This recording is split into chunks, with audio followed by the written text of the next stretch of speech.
Action. All right. So welcome back to Marriage by Design. We are talking about the 5 steps to fulfilling marriage, and we are on step number 4. We are trying to bring it on in. And the step number 4 is going to be something that we really wanted to talk to you about, and it's called faith. I mean, you're going to have to, let me get my note, because this is something I wanted to make sure that I hone in on. Faith is taking the first step even when you can't see the whole staircase. Oh, wow. And that's a quote by Dr. Martin Luther King. A lot of times in our marriages, we are just going to have to exercise our faith, because you can't see what your marriage is going to look like, but you can try to design a marriage as close to how God intended it to be. But that's going to require you to take that leap of faith, because you won't know the answers to everything, okay? Yes, and being a man of God and a husband, truth be told, I don't always have all the answers. I have to trust in God, and that He will connect me with others that can pour into me so that I can be the man and the head of the household that she needs me to be. So it's not easy. It's expected that as a man of faith that I'm supposed to have all it in control. And it's a pure on-the-job training. I mean, every day is new challenges, things I ain't never been exposed to before, but my goodness. So I have to learn to exercise my faith. My marriage is a daily learning class. Yes. I have to trust in God, and He would break all the negative baggage from our path, all my past and her past. Mm-hmm. So, this is why faith is a real pillar in our relationship. It is, because there are times that things like your upbringing, things from your past, yes. Those types of things, it's difficult to erase those old habits and mindsets. You know that it says it takes an average of 21 days to develop a mindset. So imagine someone that's been carrying that mindset around for 30 years, and 40 years, and then you get married, and then you're exposed to all of that negative baggage, and you're thinking things a certain way, and you come together and clash. Yeah. So the two, I know they talk about the Bible, the two of you becoming one, but when they're bringing some of those old habits into the relationship, you're going to have to exercise your faith and take step by step in order to be able to, you can't change somebody. They're going to have to want to change, and they're going to have to want to do the things necessary to make the relationship work.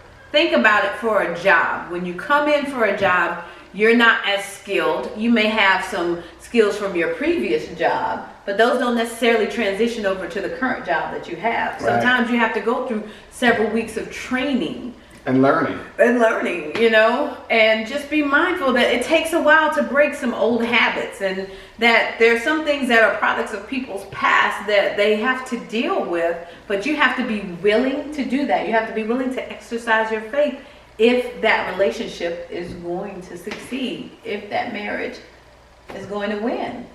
So Christian marriages are not designed to be boring. Yeah. And being a man or woman of faith can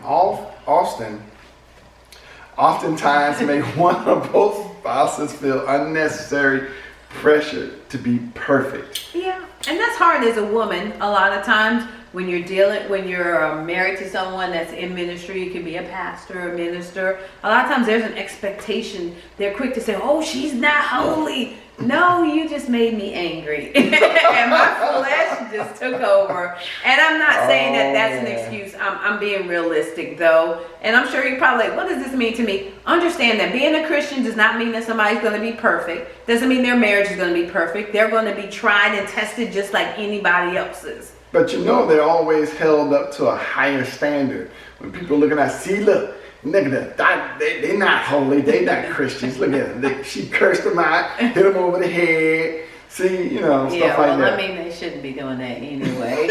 But let's be realistic. It doesn't mean that you can't be angry. Doesn't mean that you're going to respond perfectly in every situation. But you just have to be mindful. Try not to respond when high emotions equals low intelligence. I'll say that again. High emotions means low intelligence. So be mindful when you're interacting with your spouse and when you're interacting with others. Your life speaks volume. A lot of people are going to watch how you react. What does your marriage represent to the people around you? Now I got to make a point there. Now, if you have married someone, whether they got high emotions or low emotions, and they still have low intelligence, you made the wrong decision. That's why you should have been communicating before you entered into this marriage or this covenant.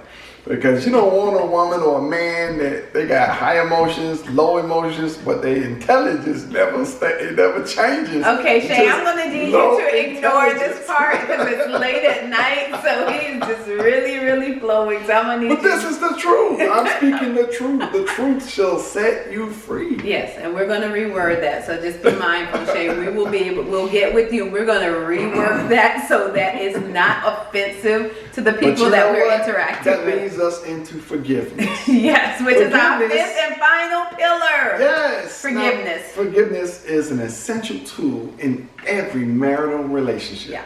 When a person is able to walk in forgiveness, he or she is recognizing that everyone makes mistakes. Isn't that right, sweetheart? Yes, you do make mistakes.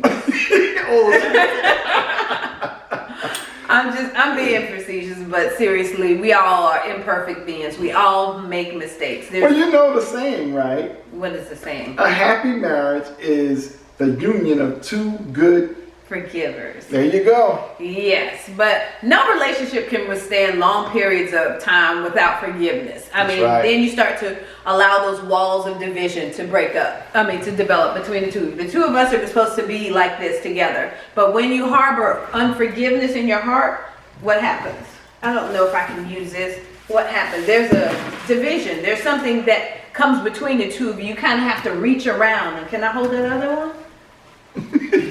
And then you have more unforgiveness, which makes it even more difficult. So you're going to have to work even harder to be able to reach them. Make sense? Yes, makes sense. So operating in unforgiveness is it's a really, really huge challenge for many relationships. It's crucial to be able to forgive. Be mindful, your spouse is going to make mistakes. You want them to give you the same respect that you want in return. Sometimes we may say something or do something that may not necessarily be mindful.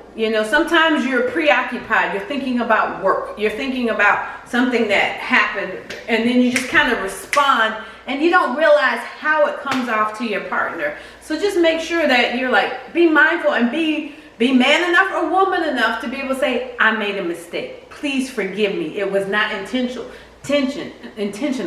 Make sure you clarify your intentions and be honest if you really want someone to forgive you. Yes, because forgiveness is a conscious decision. Yeah, it is. And practicing forgiveness is something that needs to be taking place on a regular basis. Yeah. So perhaps your spouse has allowed others to input into them or influence them, right? Yes. So making decisions and you're thinking it's just the two of you and it ends up being the 3 or 4 of you. And that's true. That's something to be mindful of.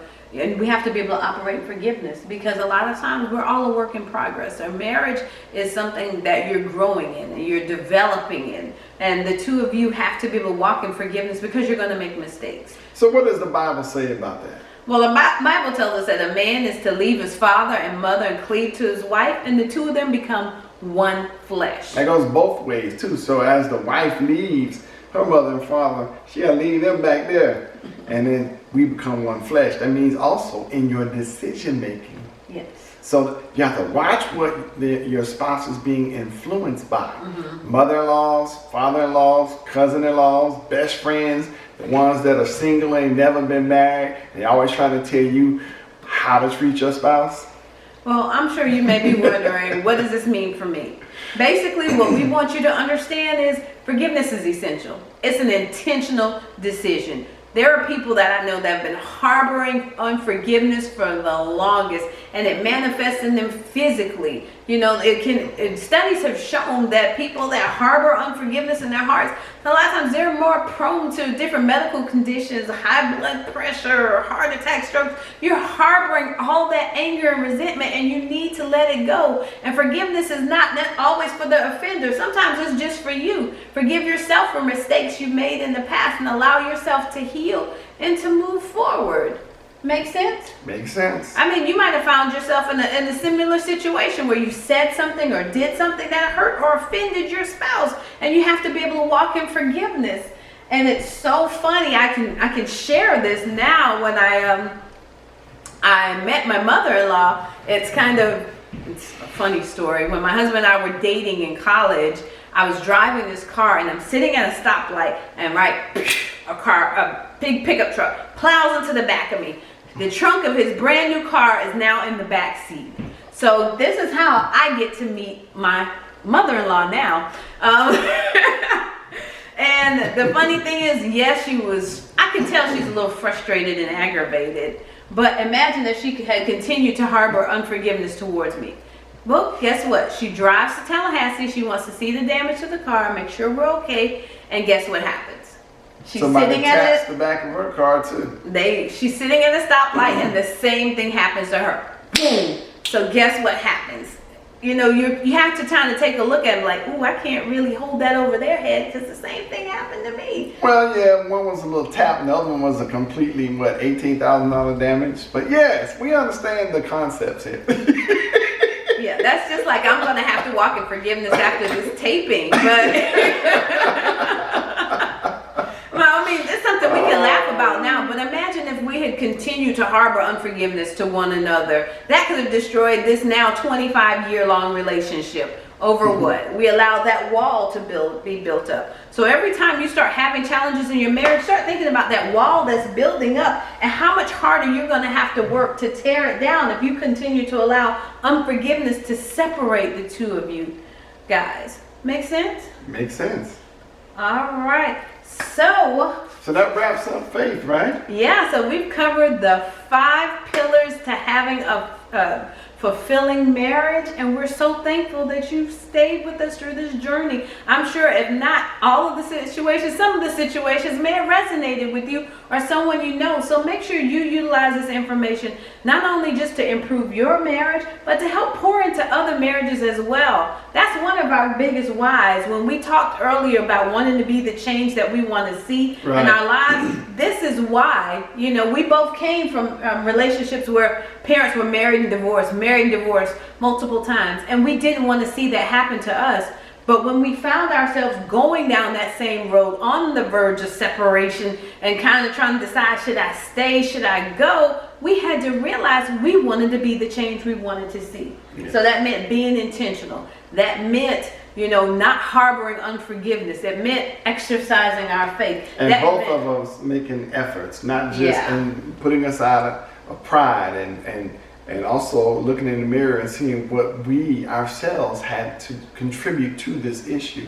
Yeah. It also meant improving our communication. Yes. It meant working on our finances and making sex a priority in our relationship. So those 5 key pillars are what kept us together for 25 years strong. So we want to thank you so much again for joining us. Yes. And we appreciate you. Okay.